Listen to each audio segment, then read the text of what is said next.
Gusto lang pong i-share kung paano po ka-generous po ang ng simbahan. No? Hindi lamang po sa Panginoon, kundi po sa bawat isa sa atin at maging sa aming pamilya po.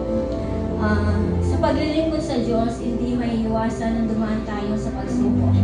Dumating ang panahon na kinakailangan ko magdesisyon at aking iniwan ng matagal po ng trabaho upang maibigay ang oras na narapat para sa Panginoon. Ngunit sa desisyong iyon, nagbago rin ang aming kalagayan. Ang kita ng aking asawa sa pagmamaneho ng tricycle ay hindi sapat para sa aming pang-araw-araw na pagkain, mga gastusin sa bahay, sa pag-aaral ng aming mga anak sa kolehiyo. Minsan, kamag-anak, kaibigan, hindi mo rin masandalan.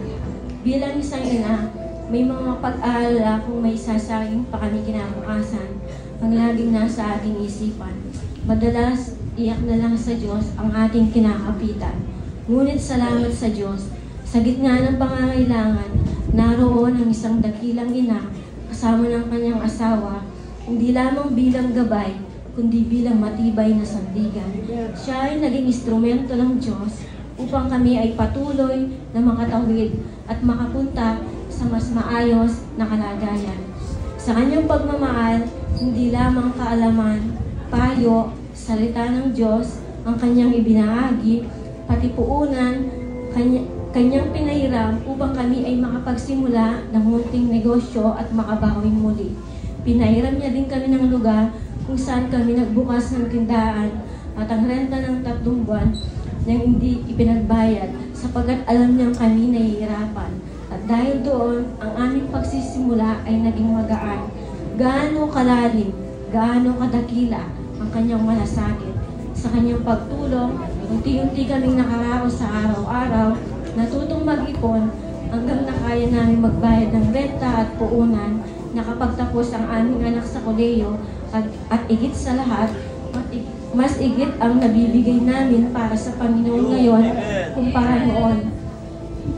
Salamat Ma'am Kes at Pastor sa bukas palad ninyong mga kamay, pagbibigay ng walang alinlangan at pagtulong ng walang hintay na kapalit.